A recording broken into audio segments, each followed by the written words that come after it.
I'm 93 years old, and I am sitting in my own kitchen. My best friend Patricia is in a memory care unit in Indiana. She has been there for 2 years. She does not know my name anymore. She is 91. I want to be precise about what I am about to tell you. Patricia did not lose her mind in a memory care unit. Patricia lost her mind in the 90 days she lived with her daughter, before she ever moved into that facility. Her daughter is a good woman. Her daughter loves her. Her daughter is not the villain of this story. The villain is something that happens very quietly to almost every woman who moves in with her grown children. It happened to Patricia in 90 days. I watched it happen. I have not in 2 years stopped thinking about it. And if you are honest with yourself, you have probably been considering this exact arrangement. Your daughter has offered, your son has hinted. The grandchildren have a guest room. The financial logic is good. The emotional logic is good. Everyone you know who has done it has said it was the right decision. I am going to tell you what nobody who has done it will admit, because the women who have moved in with their daughters do not, by year 2, have the language to tell you what happened to them. They are already gone. I have watched 4 of them disappear this way. Patricia was the 4th. Patricia was the one I loved most. Patricia is the reason I will never, under any circumstance, move in with my own daughter, who is a wonderful woman, who has offered 3 times. Listen carefully. The 90 days are real. I have watched them. I am going to walk you through what happens week by week, so you understand what you are agreeing to before you agree to it. Days 1 through 14. The polite invisibility. Patricia moved into her daughter's house in March of 2022. She brought 4 suitcases, a small box of photographs, and her own pillow. She was given the guest bedroom on the 1st floor. The first 2 weeks were the best 2 weeks. The daughter took time off work. The grandchildren were attentive. Patricia ate dinner at the table every night. She read in the living room in the afternoons. She watched her great-grandchildren play in the backyard. I want to tell you what was happening underneath, because Patricia did not see it at the time, and neither did her daughter. Patricia's kitchen, which had been hers for 51 years, was gone. The new kitchen was not hers. She did not know where the coffee was. She did not know how to work the stove. She did not know which chair at the table was the right one to sit in. She did not know what time breakfast happened. She did not know whether she was allowed to make herself a snack.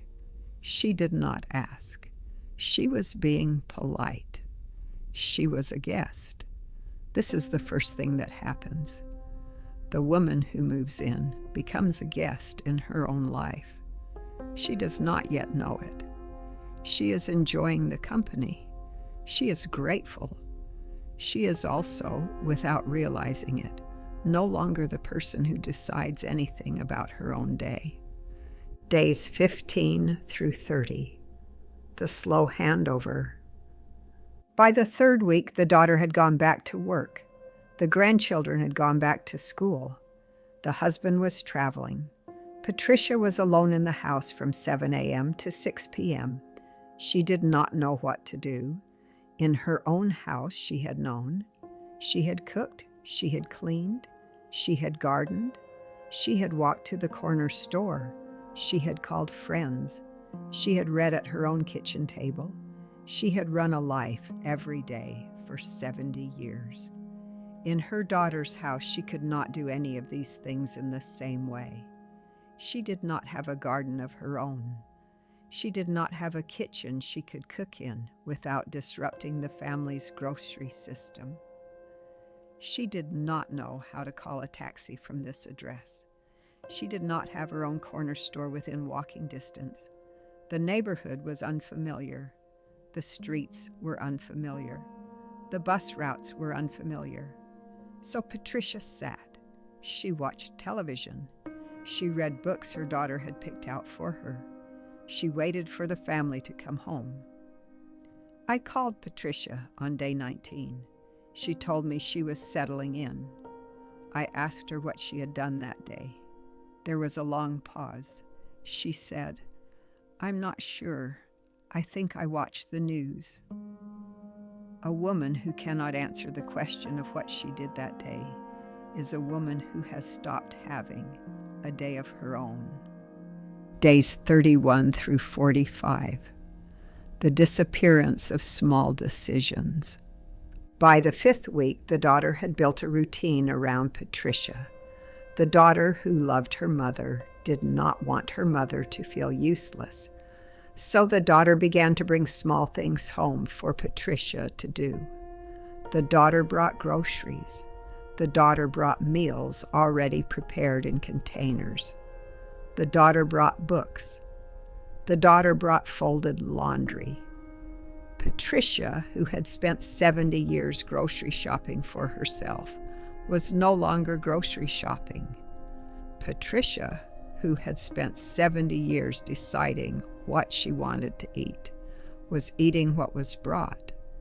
Patricia, who had spent 70 years choosing her own books from her own shelves, was reading what was placed on her bedside table.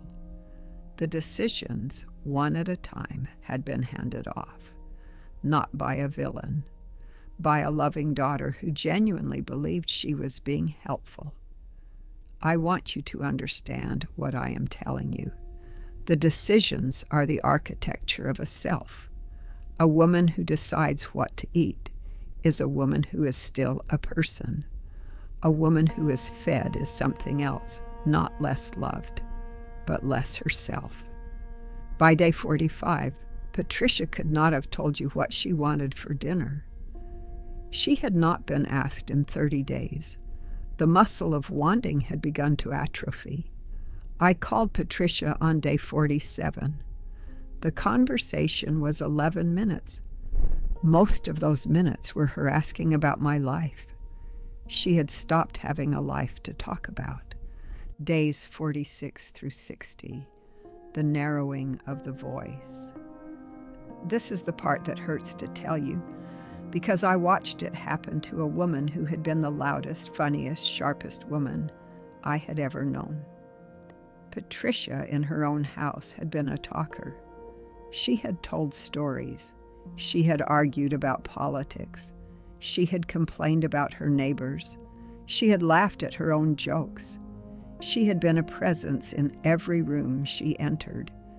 In her daughter's house, Patricia became quiet. There was no single moment when this happened. It happened gradually, the way water dries. Patricia was no longer in her own social context. The friends she would have called were 800 miles away. The neighbors she would have complained about were not her neighbors anymore. The local news she would have argued about was not her local news anymore. The shows she had watched for 40 years were on different channels in this house, at different times, on a different television. She had nothing to say because she had been removed from everything that gave her something to say. The daughter, who had not lived with Patricia in 40 years, did not notice. The daughter remembered Patricia as a quiet woman, because Patricia had been mostly quiet during her own daughter's visits to the old house. The daughter had never seen Patricia in her own kitchen, with her own friends, at her own dinner table. The daughter had only known Patricia as the version Patricia became when she was being a guest. Now Patricia was always being a guest. The version her daughter remembered had become the only version available. I called Patricia on day 58. The conversation was 6 minutes. She had a cold, she said. She did not feel like talking. She did not have a cold. days 61 through 90, the end of someone. I want to be careful here because I do not want to make this sound dramatic. It was not dramatic. That is what was terrible about it. By the third month, Patricia had stopped initiating phone calls to me. I had to call her. When I called her, she had increasingly little to report. The days were running together. The week before had become indistinguishable from the week before that. Her daughter, who loved her, began to notice. The daughter in her concern took Patricia to the doctor.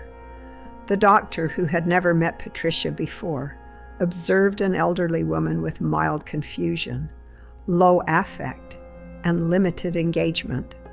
The doctor used the word decline. I want to tell you what the doctor was actually seeing. The doctor was seeing a woman who had been removed from every single thing that had organized her identity for 70 years. The doctor was seeing the result of 90 days of polite invisibility, slow handover of decisions, removal from social context, and the narrowing of a voice that had nothing left to say. The doctor did not see this because the doctor had not known Patricia in May of 2022. The doctor had only met the woman who arrived in his office in June of 2022. That woman, to him, was simply an elderly woman declining.